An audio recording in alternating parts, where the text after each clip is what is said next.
두산그룹 주주님들 반갑습니다. 현재 두산그룹이 이복현 금융감독원장의 무제한 정정 요청을 할 수 있다는 말에 지배구조 개편에서 주식 교환 비율과 합병 비율을 손볼 가능성이 높다는 이야기가 나오고 있습니다. 아직까지는 확정은 아니라서 아쉬운 마음인데요. 그동안의 두산그룹의 비율 조정은 법적으로 어렵다라는 입장이 많았었죠. 거기다가 정정된 신고서에도 비율은 변하지 않았기 때문에 암담한 상황이었습니다. 하지만 관련 법규를 검토한 결과 개인 주주들에게 지금보다 약 20%가량 유리한 조건의 비율로 증권신고서 수정이 가능하다. 그래서 이 기사 내용대로 한번 살펴보면 자본시장과 금융투자업에 관한 법률 시행령 제176조에 보면 상장법인 간 주식 교환의 합병의 경우 기준 주가의 100분의 30 범위에서 할인 또는 할증한 가액을 할 수 있다고 하는데요. 그리고 이번 두산의 경우처럼 계열 회사 간의 경우에는 이 범위가 100분의 10으로 제한이 되지만 이를 적용하면 실제로 두산 바켓과 두산 로보틱스 간의 교환 비율과 두산 에너빌리티 분할 신설 투자회사와 로보틱스 간의 합병 비율을 정정할 수는 있습니다만 적용을 한다고 하더라도 조금의 유리한 수치가 나오는 거지 그렇게 주주님들의 이익이라고는 할 수 없다고 보여집니다.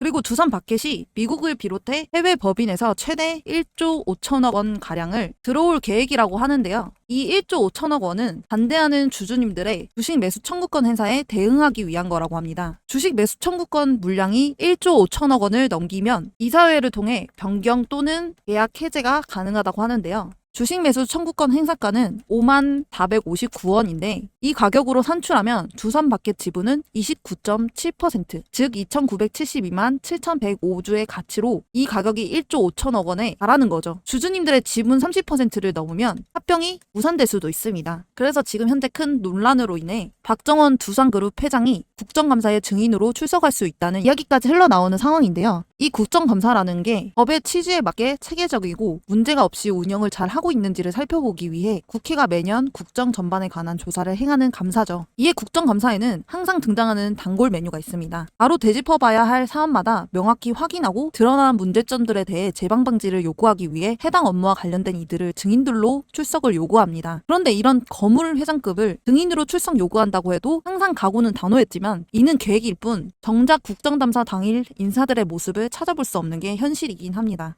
여기서 잠깐 구독자 이벤트를 진행하려고 하는데요. 우리가 이렇게 중단기적인 종목들을 보면 가치 있는 기업 중에서 주주님들이 많이 몰리는 기업이잖아요. 그런데 인기 없는 기업, 잘 모르시는 기업들도 수익을 낼 수 있는 방법이 있습니다. 그게 뭐냐면 여기 보이는 조건 검색기입니다. 지금부터 이 검색기로 얼마만큼 수익이 안정적으로 나는지 장점과 단점이 무엇인지 설명드릴게요. 왼쪽 상단을 보시면 제가 실제로 쓰고 있는 검색기인데 보이시나요? 이 검색기가 오늘 여러분들에게 알려드릴 검색기입니다. 시가베팅 검색기라고 하는데 오늘 잡아준 종목이 10개 이상 정도 보여지고 있고요. 우린 오늘 이 검색기가 잡아준 종목들로 매매를 진행을 할 건데 자 일단 등락률을 가장 많이 오른 순으로 해놨어요. 이 신풍 제약을 보면 주주님들의 차트와는 좀 다른 점이 보이실 거예요. 그게 뭐냐면 이 화살표 주주님들 차트에는 없을 겁니다. 이 화살표가 의미하는 게 뭐냐면 바로 강력 매수 신호예요. 그래서 저는 신호수식이랑 검색기랑 같이 병행해서 쓰고 있는데 두 개를 같이 썼을 때 얼마만큼 안정적으로 수익이 나오는지 지금부터 보여드리도록 할게요. 자 일단 차트를 봤을 때 당일 일본 캔들의 화살표, 즉 매수 신호가 나와줬는지부터 확인을 해야 합니다. 자 이 종목 화살표 나와줬죠? 그럼 우린 이 종목을 가지고 매매를 진행해야 합니다. 매수 신호 확인이 됐으면 분봉으로 넘어가면 1분봉, 3분봉, 5분봉, 10분봉 등 여러 가지가 있는데 이 강력 매수 신호 신호수식은 3분봉에 가장 최적화가 되어 있기 때문에 3분봉으로 놓고 보시는 걸 가장 추천을 드립니다. 자 다시 차트로 넘어와서 몇 시 몇 분에 나와줬는지 한번 볼까요? 9시에 나온 거 확인이 되실 텐데 우린 이때 진입을 할 겁니다. 이때 진입을 하면 몇 프로 수익 먹고 나올 수 있냐? 무려 18.24% 수익 먹고 나올 수 있었습니다. 그런데 여기서 중요한 건 익절 구간입니다.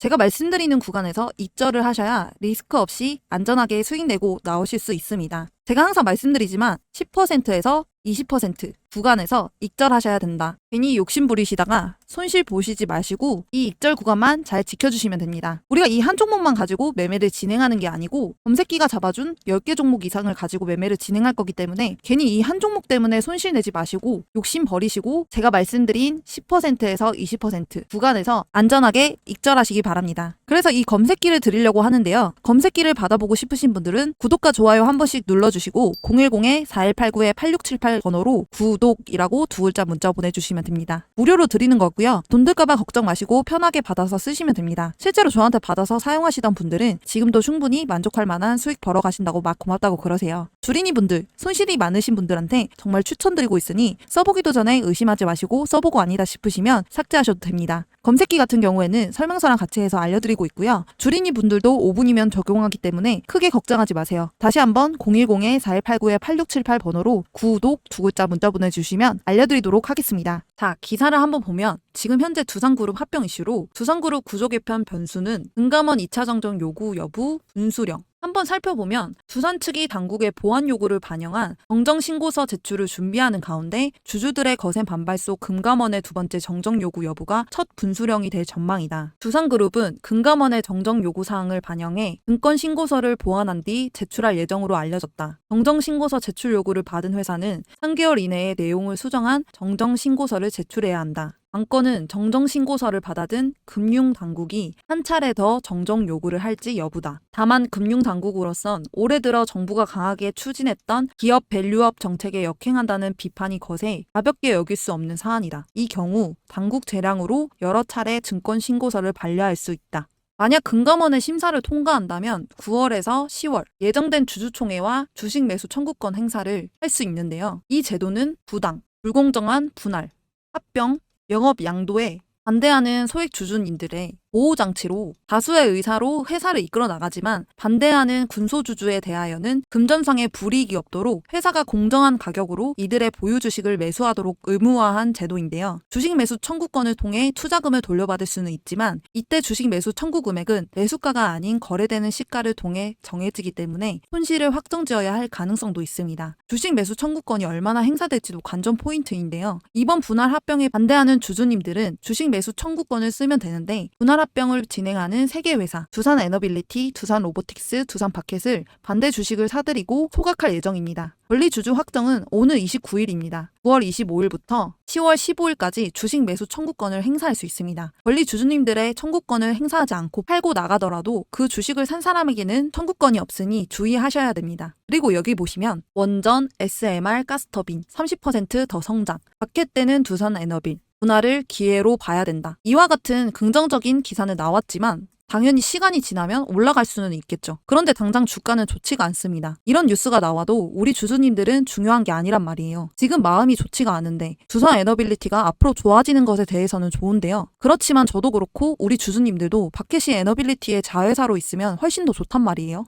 거기다가 두산그룹 사업 구조 개편 발표 후 시총 4조 원 이상이 증발이 됐단 말이에요. 지금 두산그룹들이 죄다 하락을 하고 있어요. 이런 냉담한 반응인데도 계속해서 합병은 갈 거라고 하고 있죠. 그러는 속에서 추가로 악재가 나와줬어요. 두산 바켓 합병 악재에 배임까지 터졌어요. 바켓에서 배임이 발생하면서 또 악재가 터졌어요. 내부 감사 중 적발이 되었고 전직 임원 1명, 현직 임원 4명 연루되었다고 하는데요. 이 사람들이 어떻게 했냐면 특정 업체에 일감을 몰아주고 원자재를 시가보다 비싸게 구매하는 방식의 배임을 저지른 것으로 알려졌어요. 현직 임원들은 해임이 되었지만 이미 퇴직한 임원에 대해서도 조치 방안을 검토 중에 있다고 해요. 지금 금액은 수십억 원이 수준이고 감사가 계속 진행되는 만큼 적발한 가담 인원과 금액이 더 늘어날 수도 있다고 하는데요. 정말 지금 여론이 좋지 않은 상황에서 발생한 악재예요. 악재. 지금 현재 두산그룹이 사업 구조 개편안에 대해 주주님들의 반발이 거세지자 대응에 나섰는데요. 이 대응은 대표 명의로 작성된 주주 서한을 각각 홈페이지에 먼저 올렸고 주주님들께 5일날 서한 발송을 게시할 예정이라고 합니다. 자, 일단 제가 두산 바켓 주주 서한에 대해서 먼저 요약해서 좀 말씀을 드려볼게요. 일단 메모장으로 적었고요. 한번 볼게요. 일단 합병 인수한 이유는 그전에 로보틱스 소프트웨어 스타트업들과의 기술적 협력을 추진해오던 중 로보틱스와의 통합이 효과적 방안이라고 판단했대요. 그래서 선도 업체들도 미래 기술 개발에 많은 노력을 기울이고 있어서 협력 또는 인수 합병을 적극 추진했대요. 일각에서는 두산 로보틱스의 이름에 주식으로 교환된다는 점에만 초점을 맞췄는데 그러나 이 주식은 주식 교환 이전의 두산 로보틱스가 아니라 두산 바켓과 두산 로보틱스가 실질 경제적으로 결합된 통합 법인의 주식이라는 점을 강조했어요. 그리고 이제 합병이 된다고 하면 두산 바켓은 기존에 보유하던 자사주 이외의 주식 교환 과정에서 주주님들의 주식 매수 청구권 행사로 인해 취득하는 자사주를 전부 소각하고 두 회사의 주식 교환이 완료되면 합병해서 하나의 회사로 운영될 예정이라고 해요. 일단 두산 바켓의 주주 서한은 이렇고요. 두산 로보틱스 주주 서한을 한번 볼게요. 두산 로보틱스 주주 서한도 메모장으로 한번 준비해봤어요. 여기 보면 거의 두산 바켓과 비슷해요. 주주 서한이랑. 두산 바켓과의 통합이 되면 시너지를 창출하고 사업 성장 가속화도 할 수 있다. 로봇의 최대 시장인 북미 유럽 시장에서 압도적 네트워크와 비즈니스 인프라를 갖춘 두산 바켓과 통합하면 최대 시장에서 고객에 대한 접점이 현재 대비 약 30배 이상 늘어날 거다. 그리고 두 회사 간의 시너지 창출을 통해서 두산 로보틱스 상장 시점에 제시한 3년 뒤 매출 목표 대비 50% 주가 성장이 가능해지면 5년 내 매출 1조 원 이상 회사로 성장할 수 있는 기대가 있다. 이렇게 나와 있고요. 자, 두산 에너빌리티 주주 서한도 메모장으로 요약을 해봤어요. 한번 보여드리자면 두산 에너빌리티는 원전 수주에 대해 이야기를 했어요. 킹코리아가 역할을 집중하고 있는 폴란드, UAE, 사우디 원전에서도 추가 수주 가능성과 영국, 스웨덴, 네덜란드 등의 신규 원전 건설 사업에도 수주를 할 예정이다. 그리고 최근 루마니아 원자력 규제기관의 인증을 취득했잖아요. 그래서 루마니아 최초 건설 사업에 참여할 수 있는 기회를 확보했다. 이건 뭐 알고 있는 거고. 그리고 향후 5년간 62기의 원자로 모듈을 수주 목표 수립하고 있다. 그래서 이를 대폭 초과할 가능성이 있어 제작 기반 확보에 만반의 준비가 필요한 상황이다. 그리고 원자력 스팀 터빈 경우 웨스팅하우스 노영 등과도 협력할 예정이다. 그리고 SMR용 스팀 터빈의 경우 뉴스케일, 테라파워, 롤스로이스와도 사업 논의 중이다. 이거는 일단 뉴스에도 나오지 않은 기사라서 조금 이거는 호재거리로 나올 것 같고요. 그리고 이제 국내 노후 석탄 발전소의 LNG 전환이 가속화될 것으로 예상. 해외 수출 합하면 2038년까지 총 105기의 가스터빈 수주 가능 추적. 그리고 수소터빈 사업은 선진 OEM사보다 더 빠른 진행을 통해 미래 사업 준비 중. 가스터빈 서비스 사업을 통해 안정적인 매출 및 고수익. 이 고수익이 30%에서 40%의 사업 영위. 이에 따라 회사는 이 사업으로 약 10년 뒤 연평균 1조 원 수준의 안정적인 매출 확보를 기대할 수 있다. 네, 지금 거의 다 좋은 호재거리만 나왔어요. 거기서 안 좋은 게 이거예요. 바켓 분할 시 배당 수익의 상실로 인한 영업이익 하락 이야기. 이거 말고는 따로 없었어요. 일단은 지금 주주님들의 화를 풀어주기 위해서는 좋은 얘기밖에 할 수 없는 상황이라서 이거밖에 언급을 하지 않은 것 같아요. 자, 이렇게 봤고요. 그리고 여기 새 회사들 대표들은 주주 서한에서 이번 사업 구조 개편은 주주총회에서 주주들의 의사에 따라 최종 결정되는 것이고 이번 사업 구조 개편이 주주의 이익과 회사의 성장을 동시에 충족할 수 있는 좋은 기회라고 믿고 있고 미래 성장 모습을 감안해서 현명한 의사 결정을 해주실 것으로 부탁드린다고 공통적으로 이야기를 했습니다. 이렇게 나와 있는데 미래 변동성은 좋다 이거예요. 그런데 중요한 건 합병 비율이 없단 말이에요. 너무나도 불건정한 합병 비율. 그냥 변동 없이 간다는 거잖아요. 그래서 여기 기사를 보면 여기 보면 합병 비율 변동 없어. 지배구조 개편 주주 설득 나섰지만 합병 비율 변동이 없대요.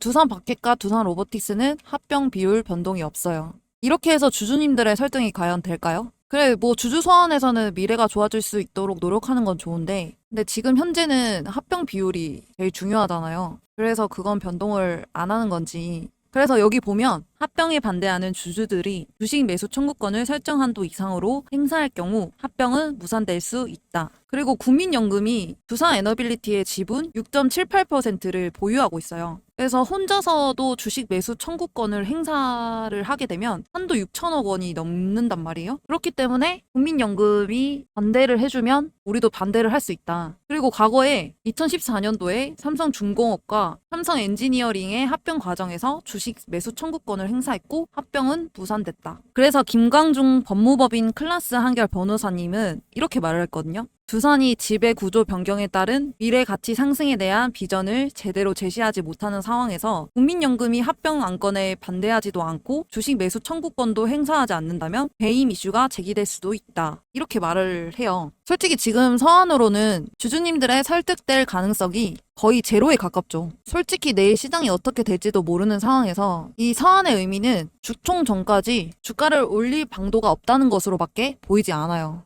자, 일단은 제가 여러분들한테 이벤트를 하나 준비를 했어요. 무슨 이벤트냐? 바로 구독자 퀴즈 이벤트예요. 제가 한번 문제를 내볼게요. 2차 전지 관련주에 영향을 주는 미국 시장 전기차 대장주는 1번 록히드 마틴, 2번 테슬라, 3번 엔비디아, 4번 애플. 그래서 정답을 아시는 분은 아래 번호로 정답만 숫자로 적어서 보내주시면 됩니다. 그래서 정답을 맞추신 모든 분들께는 2차 전지, AI, 로봇 관련주 정보 자료집 플러스 8월에 히든 종목해서 같이 보내드릴 건데요. 밑에 보시면 정답을 맞추신 분들께 위의 종목 전부 보내드리도록 하겠습니다. 자, 그러면 2차전지 AI 로봇 관련주 정보 자료집은 어떤 것인지 알고 계시지만 8월의 히든 종목은 어떤 건지 모르시는 분들을 위해 알려드릴게요. 잠시 보여드리면서 설명을 드리자면 이 히든 종목을 황금 매집주라고 불러요. 왜 황금 매집주라고 그러냐면 짧게는 몇 년이지만 길게는 10년 이상 움직임이 없는 종목을 말해요. 그러다가 언제 이렇게 움직임이 없는 이런 식으로 매집봉이 하나 떠오르는데요. 이게 바로 전형적인 세력들의 매집의 흔적들입니다. 그러면 매집봉이 떠오르면 주가는 미친 듯이 상승을 하게 되는데요. 바로 이런 게 히든 종목이에요. 아까 말씀드린 것처럼 황금 매집주. 그렇기 때문에 이 황금 매집주는 발굴하기도 너무 어렵고 찾아내기도 너무 까다로워서 주주님들이 잘 못 찾으실 거예요. 그래서 수익이 많이 나시는 분들 같은 경우는 차트도 볼 줄 알고 몇십 년 동안 경력을 가져 경험과 노하우를 바탕으로 차트 분석을 하시는 분들이라 수익이 나지만 그 이외 주린이 분들이시거나 주식을 처음 접하시는 분들, 주식할 시간이 없는 직장인 분들, 차트를 계속 앉아서 볼 수 없는 분들은 분석하기도 어렵고 공부를 해야 할 시간도 없어요. 이런 분들 같은 경우에 이런 히든 종목 받아가셔서 남부럽지 않게 수익 낼 거니까 너무 힘들어하지 마시고 저와 함께 주주님들의 원금 회복을 넘어서 최소 10배에서 많게는 30배까지도 엄청난 수익률 나올 수 있도록 제가 찾아서 알려드리고 도와드릴게요. 정말 이렇게 눈으로 보시고도 주주님들이 받아가시지 않을 수는 없겠죠. 그래서 제가 하는 구독자 이벤트 여기에 010-4189-8678 번호로 정답을 보내주셔서 맞추신 분들에게는 히든 종목과 정보 자료를 전부 다 드리고 있으니까 100% 무료로 얼른 받아가세요. 오늘도 시청해주셔서 감사합니다. 더 알차고 유익한 정보를 갖고 오도록 하겠습니다.